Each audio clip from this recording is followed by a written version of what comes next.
Hello everyone. तो कैसे हैं आप लोग? आई होप कि आप लोग बहुत अच्छे होंगे। ठीक है, तो जैसा कि हम लोग क्लास 9 जियोग्राफी का chapter 2 physical features of India को इनिशिएट किए थे, स्टार्ट किए थे, तो ये उसका पार्ट 2 है। ठीक है, अगर आप लोगों ने पार्ट 1 नहीं देखा है तो उसका लिंक नीचे डिस्क्रिप्शन में दिया हुआ है। फर्स्ट ऑफ ऑल उसको जाके चेकआउट कीजिए, उसको जाके देखिए। ठीक है, तो आज हम लोग पढ़ेंगे, ये यहाँ पे एक पॉइंट लिखे हैं, हम जहाँ तक पार्ट 1 में पढ़ा चुके थे, जहाँ तक लिखवा चुके थे, उसी के बाद से इसको लिखना है। ठीक है, कॉन्जिक्यूटिव एकदम लगातार करके। यहाँ पे लिखे हैं कि द लॉन्गिट्यूडनल वैली। ठीक है, लॉन्गिट्यूडनल वैली का मतलब हो गया लंबे लंबे घाटियां। ठीक है, लंबी लंबी घाटियां। ठीक है, घाटी आप लोग जानते होंगे और अभी हम अच्छे से और एक्सप्लेन कर देंगे। ठीक है, longitudinal valley lying between lesser Himalaya and the Shivaliks are known as duns. ठीक है, मतलब कि वैसी लॉन्गिट्यूडनल वैलीज जो लेजर हिमालय और शिवालिक हिमालय के बीच में पाया जाता है, उसको क्या कहा जाता है? उसको दून्स कहा जाता है। अब जैसे समझा रहे हैं हम आप लोग को, ये तीन क्या है? ये फर्स्ट सबसे ऊपर वाले को हिमाद्री, हिमाचल, शिवालिक। ठीक है, हिमाचल को ही लेजर हिमालय कहा जाता है। ठीक है, तो ये लेजर हिमालय और ये शिवालिक के बीच में जो ये जो पार्ट दिखाई दे रहा है, यहाँ पे लॉन्गिट्यूडनल वैलीज होते हैं। ठीक है, लॉन्गिट्यूडनल वैलीज, और इसी को कहा जाता है दून। जैसे कहने का मतलब है, ठीक है, ये आपका हो गया माउंटेन, ये है आपका लेजर हिमालय और ये है शिवालिक। तो यहाँ पे ये जो एरिया दिखाई दे रहा है ना, ये है आपका दून। ठीक है, ये है आपका दून्स। वही लिखा हुआ है कि the longitudinal valley lying between lesser Himalaya and the Shivaliks are known as duns. जैसे Dehradun, Kotli Dun and Patli Dun are some of the well known duns. इसी यही सबको दून कहा जाता है। ठीक है, ये जो है देहरादून, कोटली दून हो गया हिमाचल में, और पाटली दून भी हो गया हिमाचल प्रदेश में है। ठीक है, are some of the well known duns. After that ये सेकेंड वन पॉइंट है कि बिसाइड्स द लॉन्गिट्यूडनल डिवीजन, मतलब कि अभी तक हम लोग क्या पढ़ रहे थे? लॉन्गिट्यूडनल डिवीजन के हिसाब से पढ़ रहे थे। 3 रीजन में डिवाइड किया गया था। ठीक है, पहला क्या था? हिमाद्री, सेकंड वन था हिमाचल, एंड थर्ड वन था वो था शिवालिक। ठीक है, अब बिसाइड्स का मतलब होता है अलावा। ठीक है, बिसाइड्स का मतलब क्या होता है? बिसाइड्स का मतलब होता है अलावा। ठीक है, मतलब कि लॉन्गिट्यूडनल डिवीजन के अलावा the Himalayas have been divided on the basis of regions from west to east. Longitudinal valley, sorry for that, longitudinal division के अलावा हिमालय को on the basis of regions from west to east, इधर हो गया आपका waste, इधर हो गया आपका ईस्ट, इस वेस्ट टू ईस्ट रीजन के अकॉर्डिंग पे भी इसको डिवाइड किया गया है। ठीक है, किसको? तो हिमालय रीजन को। कैसे किया गया है, क्या क्या डिवाइड किया गया है, तो वो देख लीजिए। तो these divisions have been demarcated. Demarcated का मतलब होता है बच्चों की किसी भी एरिया को लाइन बता के अलग कर देना। ठीक है, नहीं समझ में आया? जैसे हम एक आप लोग के एग्जाम्पल दे रहे हैं। ठीक है, एक ग्राउंड है, प्ले ग्राउंड। ठीक है, एक प्ले ग्राउंड है और उसी के साइड में ऐसे एक लाइन खींचा हुआ है, वाइट से वाइट लाइन खींचा हुआ है, और बता दिया गया कि उधर पार्किंग है और इधर ग्राउंड है। ठीक है, तो वो कह सकते हैं कि वो ग्राउंड डिमार्केटेड है। ठीक है, आई होप आ गया होगा समझ में। तो these divisions have been demarcated by river valleys. ये जो डिवीजन जो डिवाइड किया गया है वेस्ट से ईस्ट तक, ये किस चीज के बेस पर किया गया है? किस चीज के बेस से डिमार्केटेड किया गया है? मतलब बताया गया है कि ये ऐसे डिवाइड होगा, ये चीज कहलाता है। तो रिवर वैलीज के हिसाब से, नदियों के हिसाब से, जैसे कि the part of Himalayas lying between Indus and Sutlej. ठीक है, मतलब कि जो हिमालय का पार्ट, वैसा पार्ट जो इंदस और सतलुज के बीच में लाया करता है, बीच में आता है इंदस। ठीक है, इंदस बच्चों आपका लाया करता है, रुकिए हम आप लोग को बुक में दिखा रहे हैं।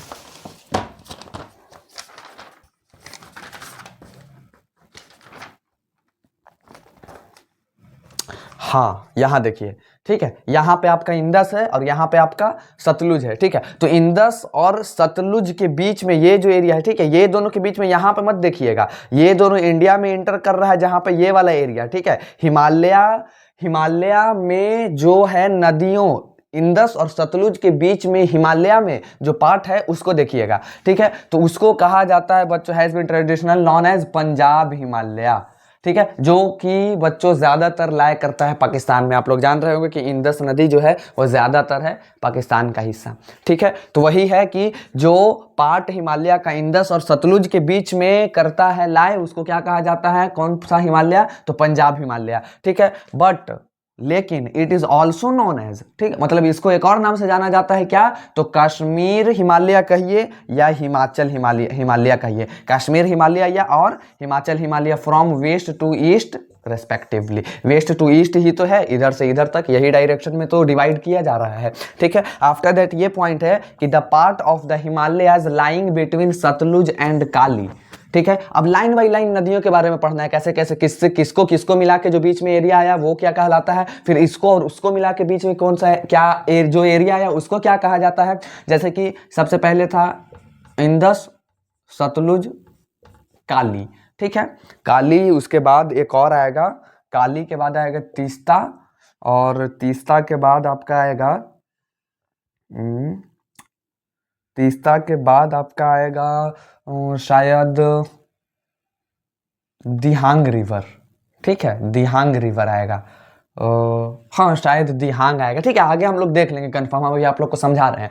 जैसे में इंदस और सतलुज के बीच में जो एरिया आता है उसको कौन सा हिमालय कहा जाता है, हिमालय का कौन सा पार्ट आता है। उसके बाद सतलुज और काली के बीच में जो पार्ट आता है उसको क्या कहा जाता है, फिर काली और तीस्ता के बीच में क्या आता है उसको क्या कहा जाता है, फिर तीस्ता और दिहांग के बीच में जो आता है उसको क्या कहा जाता है। ठीक है, तो वही यहाँ पे हम जानेंगे। सबसे पहले इंदस और सतलुज के बीच में जो आता है उसको पंजाब हिमालय, और सतलुज और काली के बीच में जो आता है, सतलुज और काली, ठीक है, the part of the Himalaya lying between Sutlej and Kali rivers is known as Kumaon Himalaya, उसको क्या कहा जाता है, कुमाऊं हिमालय कहा जाता है। ठीक है, आफ्टर दैट ये पॉइंट है कि द काली एंड तीस्ता, काली और तीस्ता के बीच में, मतलब ये हो गया आपका काली और ये हो गया तीस्ता, ये दोनों के बीच में जो आता है डिमार्केटेड द नेपाल हिमालय। कौन सा हिमालय कहा जाता है बच्चों, तो नेपाल हिमालय।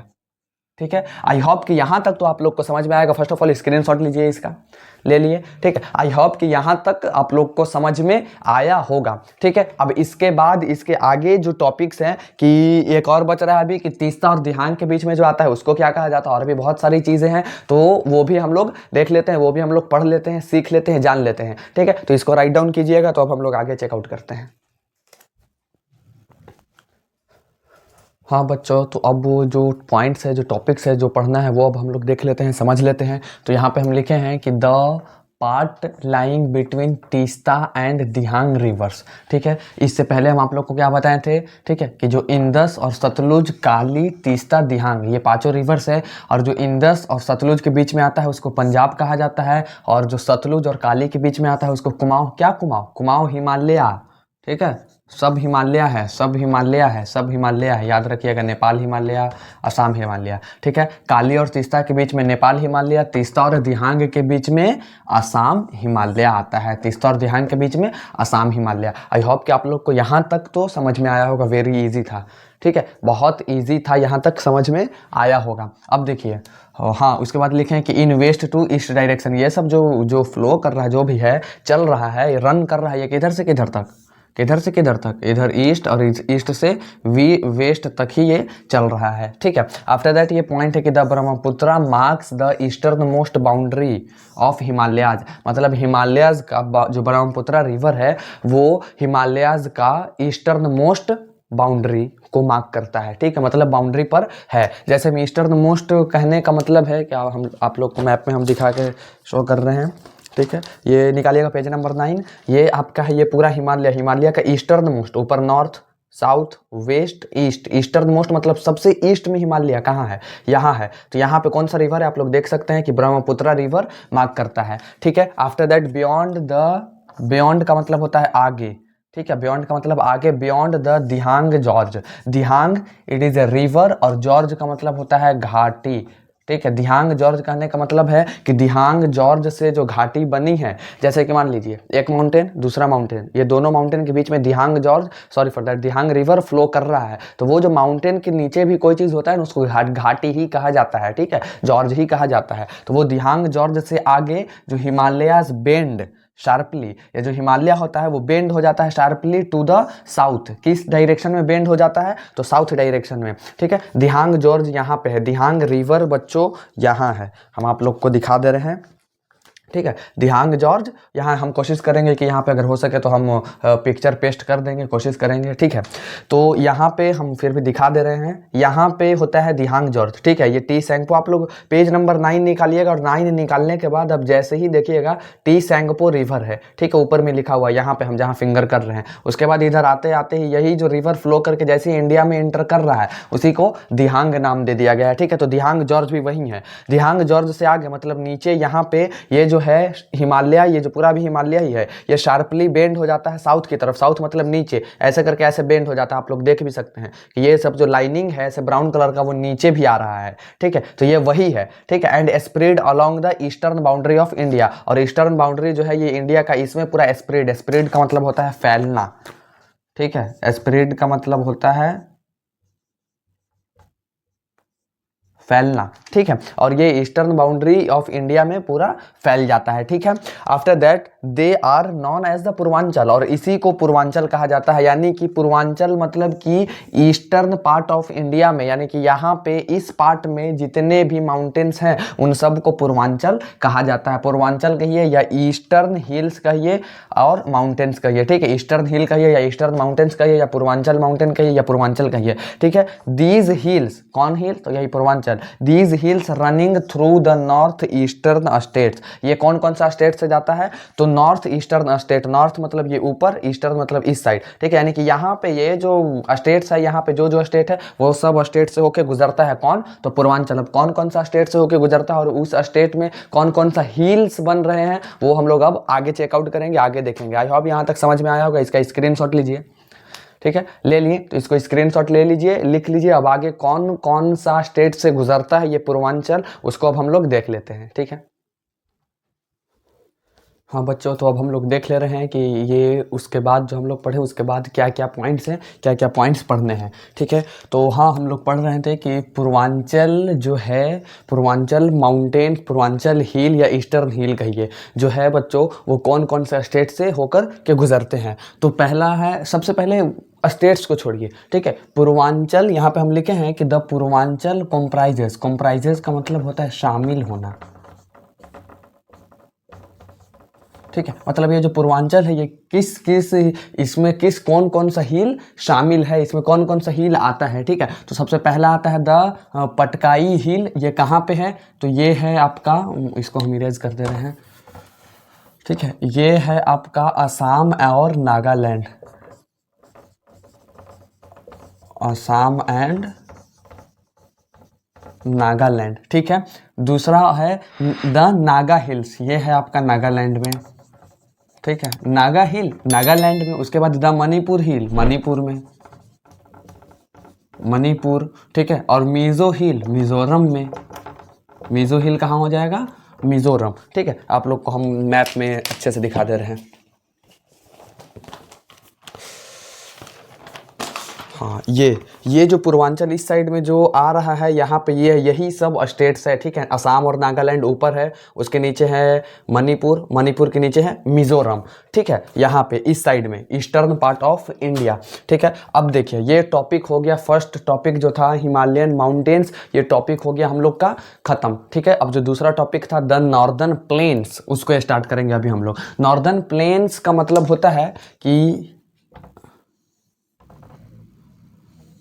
ये आपका हिमालयन माउंटेन था, इसमें 3 रेंजेस थे, हिमाद्री, उसके बाद हिमाचल और दूसरा शिवालिक, ठीक है। और ये पूरा था क्या, ये था पूरा हिमालयन माउंटेन। हिमालयन माउंटेन के नीचे का जो एरिया है, ये एरिया, ठीक है, ये एरिया, इसी को कहा जाता है नॉर्दर्न प्लेन्स। इसी को क्या कहा जाता है, नॉर्दर्न प्लेन्स। यहाँ देखिए, ये है, जहाँ तक ये डार्क कलर दिख रहा है, डार्क कलर से नीचे का जो एरिया है वो है नॉर्दर्न प्लेन्स। ये मैप में आप लोग देख सकते हैं, लिखा हुआ है द नॉर्दर्न प्लेन्स, ठीक है। अब देखिए ये क्या इसमें क्या क्या पॉइंट्स हैं वो देख लेते हैं। The northern plains has been formed, ये किस चीज़ से बना है, तो बाय द इंटरप्ले। इंटरप्ले का मतलब होता है मिलना, इंटरेक्शन, मिलना, ठीक है। किस चीज़ से मिलकर बना है, तो द 3 मेजर रिवर्स, मेजर का मतलब होता है मेन, 3 मेन रिवर सिस्टम से मिलकर बना है। कौन कौन सा रिवर, तो the Indus, the Ganga and the Brahmaputra, along with, मतलब किसके साथ में, तो देयर ट्रिब्यूटरीज, मतलब कि ये जो पहला, सबसे पहले आप लोग गौर से सुनिएगा, हिमालयन माउंटेन ऊपर में, हिमालयन माउंटेन का तीनों रीजन खत्म हो गया, हिमाद्री, हिमाचल और शिवालिक। उसके बाद नीचे क्या आया, नॉर्दर्न प्लेन। नॉर्दर्न प्लेन जो है पूरा वेस्ट से ईस्ट में फ्लो करता है, ठीक है, वेस्ट से ईस्ट में पूरा रन करता है। तो वेस्ट साइड में जो है, वेस्ट साइड में क्या है आपका, वेस्ट साइड में कौन सा, इंदस नदी है हो गया, ठीक है, कौन सा रिवर सिस्टम है, तो इंदस रिवर, बीच सेंटर में हो गया गंगा, और ईस्ट में क्या हो गया आपका ब्रह्मपुत्र, वही लिखा हुआ है, ठीक है। और ये सब जो नदियां हैं ये सब अपने ट्रिब्यूटरीज, ट्रिब्यूटरीज का मतलब होता है, ट्रिब्यूटरीज का मतलब होता है हेल्पर रिवर, हेल्पर रिवर। जैसे में मान लीजिए कि ये गंगा नदी फ्लो कर रहा है, ठीक है, और इधर से एक छोटा सा नदी आया, इधर से ये आया, इधर से ये सब आके ये सब मिलके एक साथ ऐसे फ्लो करने लगा। तो ये सब जो नदियां हैं, ये गंगा का ये सब जो रिवर्स है क्या कहलाएगा, ट्रिब्यूटरीज कहलाएगा, कि गंगा नदी को बहने में, फ्लो करने में ये नदी क्या कर रहा है, हेल्प कर रहा है, ठीक है। तो ट्रिब्यूटरीज का मतलब होता है हेल्पर रिवर। आफ्टर दैट ये पॉइंट है कि दीज प्लेन्स, ये जो प्लेन है वो फॉर्म्ड हुआ है एलुवियल सॉइल से। एलुवियल सॉइल, हम लोग जब हिमालयन माउंटेन पढ़ रहे थे तो शिवालिक में पहुंचे थे, ठीक है, हिमाद्री, हिमाचल और शिवालिक। शिवालिक में बच्चों कुछ ऊपर से जो नदियां थी, जो नदी था, रिवर था, वो ऊपर से कुछ पत्थर मिट्टी को बहा करके नीचे लेकर आ रहा था सॉरी फॉर दैट, लेकर आ रहा था। तो वही जो मिट्टी है अब वो शिवालिक से भी तो बहकर नीचे आ सकता है अगर बच गया तो।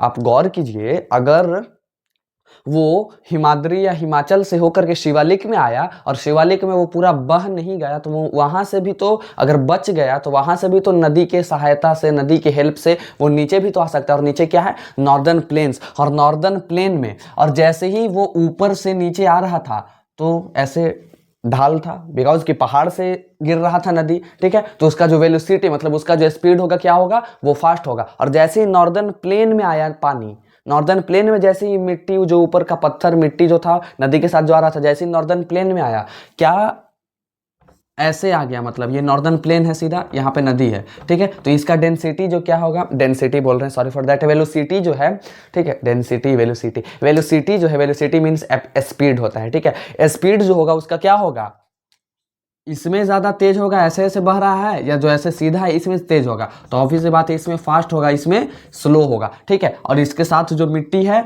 जो मिट्टी ऊपर से बह कर आया था नॉर्दर्न प्लेन में, उसी मिट्टी को, उसी सॉइल को क्या कहा जाता है, एलुवियल सॉइल, ठीक है। इट स्प्रेड, ये जो है फैला हुआ है over an area of 7 lakh square kilometre. कोई पूछेगा कि नॉर्दर्न प्लेन कितने एरिया में फैला हुआ है, तो 7 लाख स्क्वायर किलोमीटर। और इसका लेंथ कितना है, कितना लंबा है, तो 2400 किलोमीटर। और इसका चौड़ाई कितना है, ब्रॉड, चौड़ा कितना है, तो 240 किलोमीटर से लेकर के 320 किलोमीटर के बीच। और it is a densely populated, ठीक है, डेंसली पॉपुलेटेड का मतलब होता है घनी आबादी, डेंसली का मतलब होता है घनी, पॉपुलेटेड का मतलब होता है आबादी। डेंसली पॉपुलेटेड का मतलब हो गया घनी आबादी, वैसा जगह जहाँ पे बहुत सारा लोग रहता है, ठीक है, उसको बोलेंगे कि ये जगह डेंसली पॉपुलेटेड है, ठीक है। और ये नॉर्दर्न प्लेन भी डेंसली पॉपुलेटेड है। हम लोग जो हैं बच्चों, बिहार जो है वो डेंसली पॉपुलेटेड में ही आता है, ठीक है, इसी नॉर्दर्न प्लेन में ही आता है, इसीलिए डेंसली पॉपुलेटेड है। अब देखिए, पॉपुलेटेड फिजियोग्राफिक डिवीजन। अब फिजियोग्राफिक डिवीजन का मतलब क्या हो गया, वही फिजिकल फीचर, ठीक है, फिजिकल फीचर ऑफ लैंड, मतलब जमीन के दिखने का तरीका, जमीन को बांटा गया है क्या क्या में, तो ओशियन है जमीन पे, लैंड पे माउंटेन्स है, डेजर्ट है, और प्लेट्यू है, और भी एटसेट्रा बहुत सारी चीजें हैं, वही होता है फिजियोग्राफिक डिवीजन। आफ्टर दैट है with a rich soil cover combined with adequate water, ठीक है। यहाँ पे रिच सॉइल का मतलब फर्टिलाइज सॉइल मिलता है। ये जो होता है एलुवियल सॉइल जो है ये बहुत फर्टिलाइज्ड होता है। फर्टिलाइज्ड का मतलब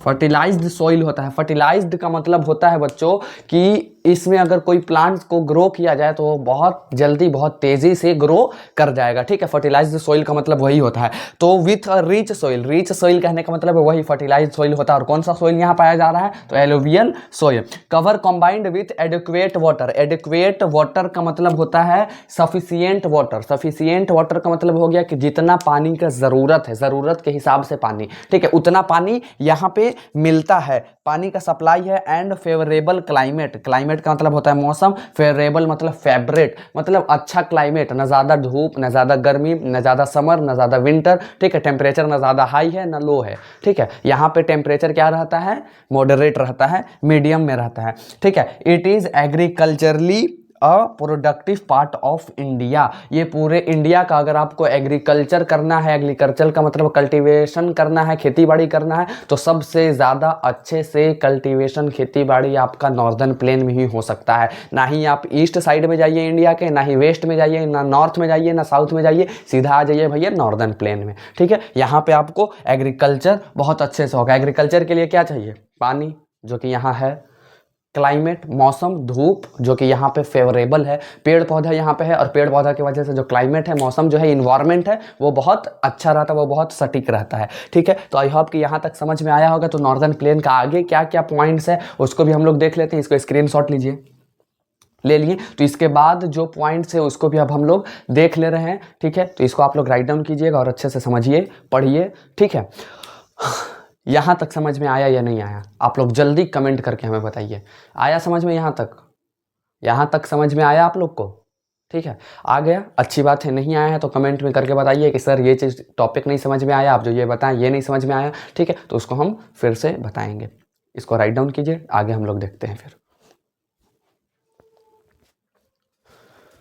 हाँ बच्चों, तो अब हम लोग ये देख लेते हैं, ये समझ लेते हैं कि ये क्या लिखा हुआ है, क्या टॉपिक, क्या पॉइंट्स हम लिखे हैं, ठीक है। समझ लीजिए, the reverse coming from northern mountains, ठीक है। जो रिवर्स के बारे में हम लोग पढ़ रहे थे, वो रिवर्स कहाँ से आते हैं, तो नॉर्दर्न माउंटेन से आते हैं। नॉर्दर्न मतलब ऊपर से आता है ऐसे रिवर, ठीक है, ऊपर से आ रहा है नॉर्दर्न माउंटेन से। नॉर्थ हो गया, इधर हो गया ईस्ट, इधर हो गया वेस्ट, इधर हो गया साउथ। नॉर्दर्न माउंटेन से आता है। Are involved in depositional work. Depositional work का मतलब होता है कि नदी में मिट्टी बह कर आया था, उस मिट्टी को क्या कहते हैं, कमेंट करके बताइए, ठीक है। उस मिट्टी को क्या कहते हैं, जल्दी बताइए, क्या कहते हैं, भूल गए, कॉपी में देख ले हैं आप, कॉपी में देख रहे हैं क्या कहते हैं, एलुवियल सॉइल कहते हैं, ठीक है। एलुवियल सॉइल कहते हैं, वो जो सॉइल था उसको नदी से बाहर गिराने का प्रोसेस, उसी को डिपोजिशनल वर्क कहते हैं, ठीक है।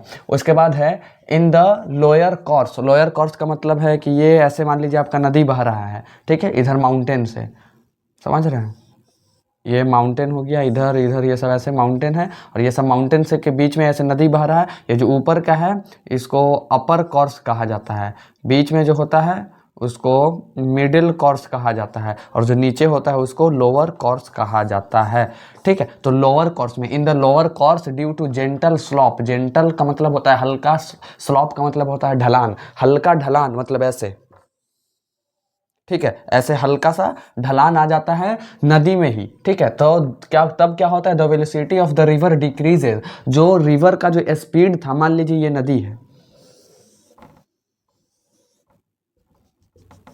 ये नदी ऐसे फ्लो कर रहा है, और अगर इसी में ऐसे करके ऐसे अगर यहाँ पे ऐसे हल्का सा ऐसे ढलान आ जाए, फिर ये ऐसे सीधा हो जाए, तो क्या जो यहाँ पे वेलोसिटी जो होगा इसका, इधर से चढ़ने में इसको हल्का ये होगा, तो यहाँ पे क्या हो जाएगा, इसका वेलोसिटी स्पीड क्या हो जाएगा, धीरे हो जाएगा। विच रिजल्ट्स, फिर उसका रिजल्ट क्या होता है, तो in the formation of riverine islands. मतलब कहने का मतलब ये है कि जैसे ड्यू टू स्लॉप, ढलान की वजह से जैसे ही नदी का जो रिवर का जो वेलोसिटी था, स्पीड था, वो कम हुआ, तो वो मिट्टी जो था नदी में उसको वो बहा नहीं सका, ठीक है। समझ रहे हैं, उसके लिए ताकत चाहिए, प्रेशर चाहिए, स्पीड ज़्यादा चाहिए, फोर्स चाहिए, तो उस मिट्टी को बहा नहीं सका, और वो सब मिट्टी एक जगह पे जमा हो गया, और एक जगह पे जमा होते होते, ये जेंटल स्लॉप का हटा के हम मिट्टी बना दे रहे हैं, ठीक है।